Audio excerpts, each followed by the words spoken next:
Hello and welcome to my first video style book review.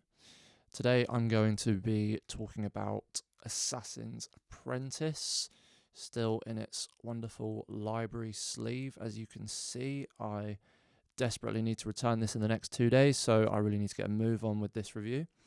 Assassin's Apprentice is the first book in the Farseer Trilogy, the entry point for Robin Hobbs' wider saga, the Realm of the Elderlings saga, I believe it's called. This is the entry point. The Farseer Trilogy, I believe, is also the most popular in the whole saga, but I'm not 100% sure about that. What I do know is it's a very, very accessible entry point.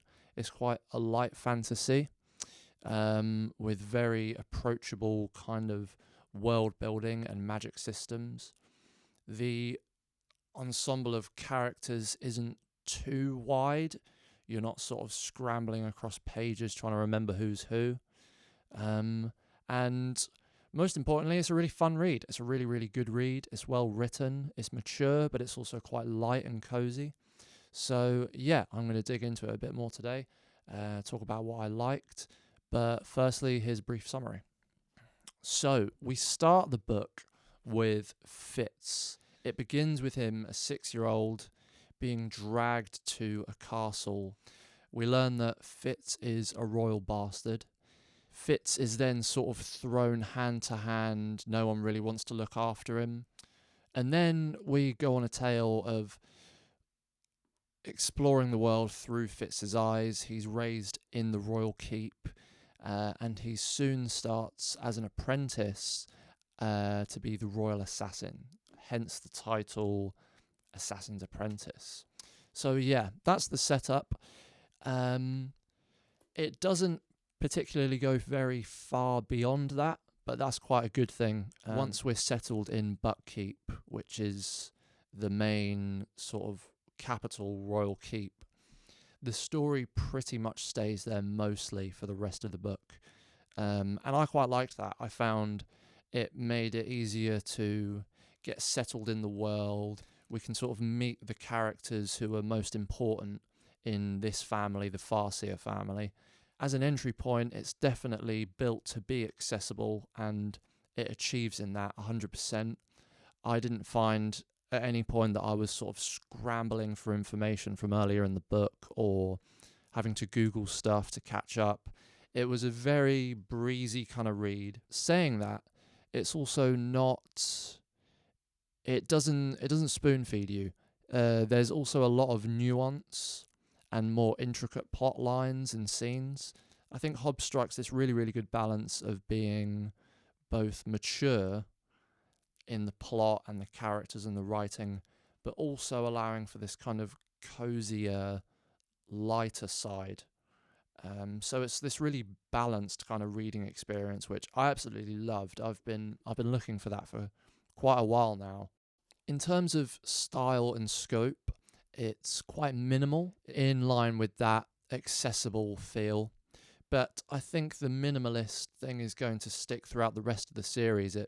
It's definitely quite a big theme. For instance, there's this thing of nobility naming, where the nobles name their children virtues that they want them to embody.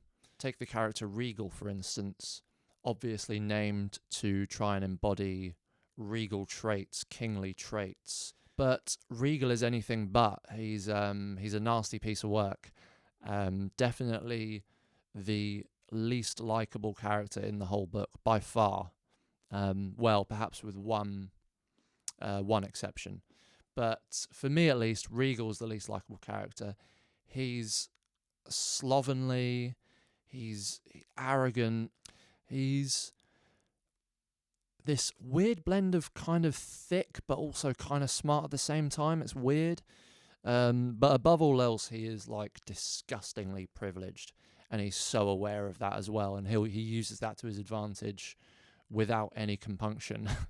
But as you read, there's kind of the sense that kind of is Regal in a way. If you look at monarchs, how many monarchs are there in history and in fantasy where their privilege begets this disgusting kind of side. So you can see, in a way, while he's not regal, in a way he also kind of is. He's embodying the things that many nobles and upper class individuals would grow to be naturally because of their privileged setting. I really like the way that Hobbs creates this contrast with the characters, and all at the same time there's kind of this blend where on the one hand they are their traits to the bone, but there's like a dark side, and I really can't wait to read the other books and see how that expands and kind of plays out. I found that one of the things that made the book stand out the most for me was how it dug into certain human emotions with more attention than I've seen in other fantasy books. The main emotion or experience that Hobbs hones in on is this theme of loneliness. Obviously, we're following a royal bastard. He's an underdog. He's not really got anyone fully in his corner. So loneliness is inherent in the book, but Hobbs takes it a step further. Every now and then, at the end of a chapter or at the end of like a big scene, Fitz might start reflecting on how lonely he is, and it's really sad, but it's also really truthful, and it's this sort of raw, honest side of fiction writing that I haven't really seen in fantasy before, and it really sort of pinned me to Fitz's character, really kept me rooting for him, and it made him really, really relatable for me. So I loved that. I'm going to pause for a moment and say that I'm realising the more I'm talking, the more I'm slowly teetering towards kind of spoiler thing. So I'm just going to say now that from this point onwards, I'm going to just start talking about spoilers. All in all, really good book, really good blend of dark, mature themes, but also with light and cozy elements. So it's a real good read. That being said, here we go. Spoilers. What was the main spoiler I want to talk about? Oh, yeah. On the theme of Fitz, obviously the loneliness thing is a big thing, but it's the only real thing that Fitz has got going for him in terms of a personality. It's excusable for a lot of the first half of the book because Fitz is very, very young. But then as Fitz starts aging, I started kind of thinking there wasn't really much going on there. Fitz is quite cold. And on the one hand, this makes complete sense with the way he's been raised and the training he's received. But on the other hand, it did really feel like it needed something to kind of make up for that. But yeah, the thing is, personality-wise, it was a bit bland at points, and that was kind of pushing me out of the believability. But as I said, it is completely understandable. And it fits with this theme of loneliness perfectly, in a way. You know, Fitz is this character who's been raised by adults who in themselves are also quite cold, are also quite lonely and ostracized in ways. So it makes a lot of sense that he's reflecting their kind of coldness. But saying that, I have heard that this is something that Hobbs addresses in the later books. So at the same time, I can very much appreciate that this is just an entry point. We're getting settled in the world. And Hobbs is going to convince us that Fitz isn't a complete robot in the later books. So, you know, I can understand that. That makes sense to me. Something that surprised me, actually, was there wasn't as much a focus on female characters as I was kind of anticipating. Well, for the earlier part of the book at least, if you'd given me this book, not telling me anything about the author, I probably might have thought it was written by a man. I think it becomes quite apparent as it progresses through, but it also did make me kind of pay closer attention to the female characters that were there. They obviously didn't get as much screen time or page time or whatever, but in themselves, like Lady Patience and I can't remember the Swordmaster's name, the training, I need to Google it. Hod, that's it, Hod. Yeah, you got Lady Patience, Hod, and then obviously at the end of the book, when they go to, oh my god, I've forgotten the name of this place as well. Jampa. I don't know if I'm pronouncing that right, but Jampa. That was it. There, obviously in that section of the book, it became more apparent. Yeah, the female characters that are in the book, regardless of what little time they might have, they had a liveliness to them. They had an originality to them, all of them. And it never felt forced. It was really organic. And that's where Hobbs's perspective and writing really shined through for me in the female characters, and that initial expectation of mine was met. Lady Patience was probably my favourite female character. Definitely my favourite female character, actually. I mean, I love characters who are erratic and a bit unpredictable and a bit unhinged.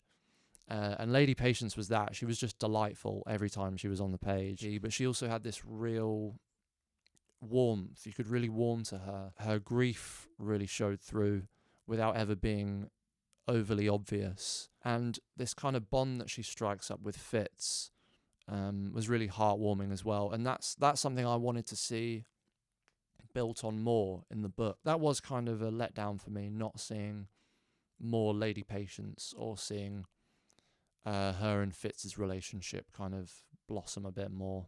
Which reminds me, actually, there was one section of this book which I really didn't like, and it's the section of this book which really stunted other plots for me, and it's the Galen section. At first, the build-up to this was really good. There was really good intrigue. You know, we want to see what the skill's about. We want to see Fitz learn it. But yeah, the section as a whole just really fell short for me.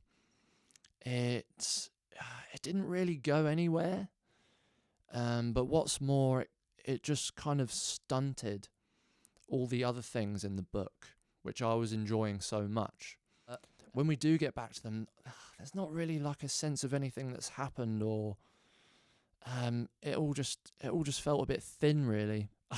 I kind of resented the book for that a little bit, because I was thinking, you know, you've stolen this time from me, which could have been spent with Patience, with Chade, with Verity even, you know, that would have been awesome. But instead it's with this sort of like snivelly guy who it turns out isn't even all that when it comes to the skill. So yeah, that peeved me off a little bit. At the same time, I can see how it was a necessary part of the story, and I think that Hobbs made up for it at the very end of the book when they get to Jampa, where the plot just explodes, you know, and we fully see Verity come into action, and, you know, that all kind of made it up for me, so, you know, I can let it go. But yeah, really quickly before I wrap up, something I can't not mention is the theme of disability and illness in this book. When I started reading this book, I was thinking, you know, this is going to be a break for my account from talking about, you know, those themes. They've been big in the Crime and Punishment read-through and other books I've read so far on the account. But, you know, lo and behold, it's a massive theme in the book through the magic system, nonetheless, something I really wasn't expecting when I started reading. But it becomes more and more apparent throughout the book, particularly right at the end when we see Verity and the impact that the skill is having on him. The physical change that Verity undergoes, and the way it's this kind of sacrifice of his physical capabilities, it really struck me. You know, Verity needs to be tended on, he needs to be cared for. He's kind of like a patient in a hospital. In fact, he really reminded me of Never Let Me Go for some reason. The children as donors, he kind of felt like a donor, you know, in the Never Let Me Go sense, but I guess just in the real world sense as well. And it also cast this really ominous kind of tone for where Fitz might be headed. You know, there's all these sort of hints at the start that his mind's fallen apart, he's had to rely on drugs in the years since to make up for the skill. That's about it from me on this book. All in all, great read, really loved it. Certain sections were slightly underwhelming, but overall, Hobbs makes up for it, and I'm really excited to keep reading. As I said earlier, it's a minimal, grounded, approachable entry, but there's a lot to feast on in this book by way of characters and world building, and political intrigue has a lot of nuance. For how big the book is, I think it's well worth the time. But yeah, that's it from me. My next post on this account will be my Crime and Punishment Part 2 read through. So for those who are interested in Crime and Punishment, I will see you there. But yes, thank you for watching and or reading. Yeah, thank you. Bye.